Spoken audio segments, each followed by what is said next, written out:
Et salut tous mes petits chiens aujourd'hui pour une nouvelle vidéo particulièrement spéciale. Aujourd'hui, on se retrouve pour une nouvelle vidéo où je vais vous expliquer comment jouer à Magic the Gathering. Alors c'est simple.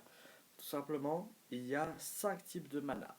Déjà, faut s'en rendre compte. 5 types de mana. Donc il y a le mana vert, noir, blanc, comme vous voyez, rouge et bleu. Voilà, donc pour mémoriser, mana, nature, mort, soleil, feu et eau. Voilà. Ensuite, euh, chaque mana ont pas la même justement, pas la même. C'est-à-dire que s'il y a plusieurs manas, c'est pas pour rien. Alors tout simplement, on va commencer par le mana forêt, donc le mana vert. Donc simplement, les mages verts attachent de l'importance à la nature, la croissance et la force de la vie elle-même. La magie verte consiste à manier des forces élémentaires du monde vivant. Voilà. Enfin, les forces élémentaires du monde vivant, je pense que c'est un peu plus français. Et puis voilà. Alors, euh, attendez, voilà. Alors oui, le mana mort. Le mana mort, en fait, consiste à... En tout cas, les mages noirs attachent l'importance au pouvoir et n'hésitent pas à faire usage de la mort, la putréfaction et la cruauté pour parvenir à leur fin. En gros, la magie noire est le domaine de l'ambition à tout prix, en fait. Hein, voilà. C'est vraiment, tu t'engages tout pour juste une carte, mais qui va te permettre de tuer tout. Ensuite, je vais vous expliquer ça avec toutes ces cartes que je vous ai préparées, mais sinon, on passe au mana blanc. Tout simplement, les mages blancs attachent de l'importance au travail d'équipe, à la protection et par-dessus tout à l'ordre. La magie blanche consiste à créer une application. Enfin, je me perds dans mes mots. Donc la magie blanche consiste à créer et appliquer les règles. Voilà.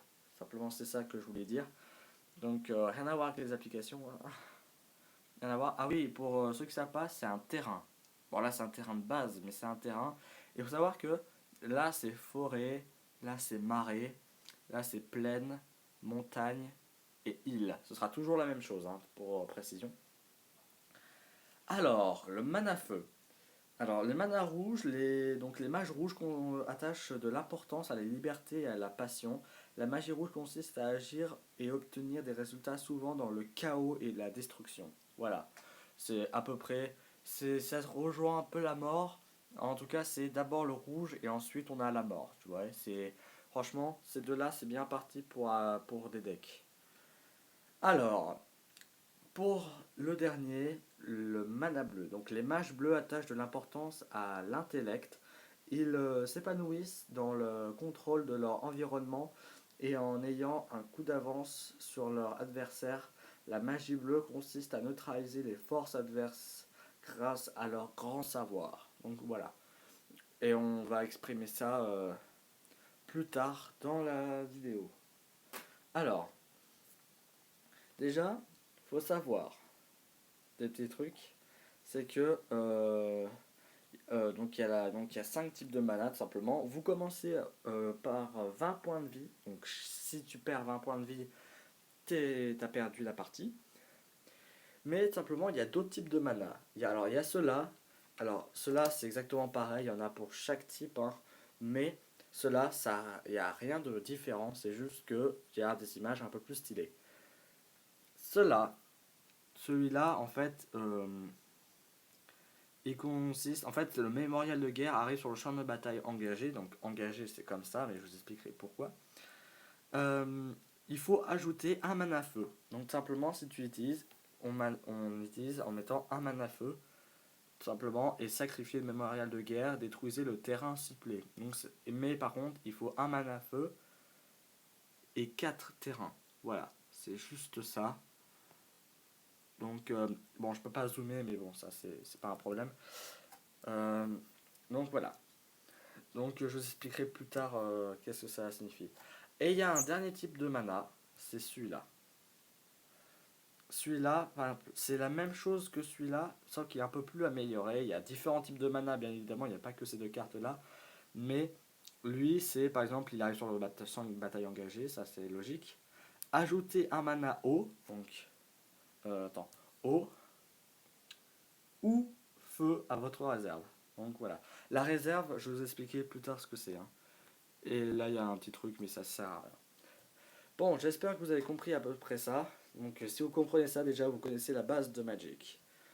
Bon, ça, on va mettre un peu sur le côté.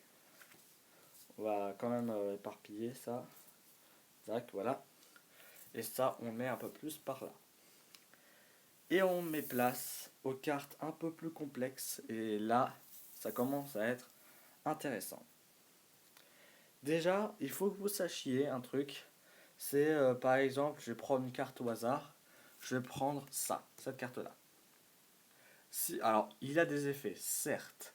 Mais si jamais vous voulez la voir, l'engager pour ensuite faire les effets, parce que oui, si elle est comme ça, elle peut seulement défendre, mais comme c'est pas une créature, elle pourra pas défendre. Mais si vous voulez que les effets agissent, il faut la mettre comme ça. Et on dit qu'elle est engagée. Mais sinon, pour la poser, il faut quelque chose de très spécial. On appelle ça un coup de mana. Tout simplement, là, il y a un chiffre 1 avec un mana haut. Contrairement à ce que tout le monde croit, tout le monde croit qu'en fait, ça veut dire qu'il faut mettre un mana haut. Non. Parce que c'est un mana de n'importe quelle couleur et un mana haut obligatoire. Donc je peux mettre un mana mort à côté. Donc simplement, là, je pourrais la poser ensuite.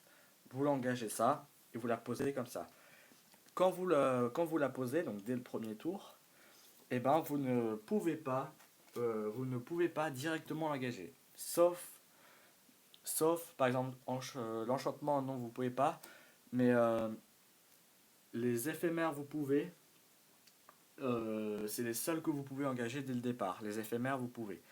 Alors, mais ça, c'est un truc qu'on va pas l'utiliser tout de suite.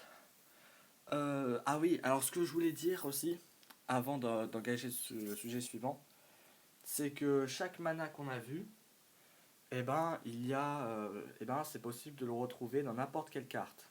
Voilà. Donc là, en fait, vous avez mana bleu, noir, rouge, vert et blanc. Voilà. Alors, oui, alors pour attaquer et pour faire des points d'attaque à vos adversaires, là, vous avez une sorte de petit onglet qui est bien pratique. Ici, le 3, c'est le nombre d'attaques que va faire votre adversaire. Et le chiffre 5, c'est le chiffre de points de vie qu'a votre carte en fait. Donc, imaginons que ces deux-là doivent se battre. Donc lui, il fait 3 dégâts à la personne, donc au squelette archer, voilà. Le squelette archer a 3 points de vie, il meurt, sachant que lui aussi il fait 3 points de vie, sauf que lui il en a 5, il en reste 2. Et à chaque fin de tour, il régénère de ses points de vie. Donc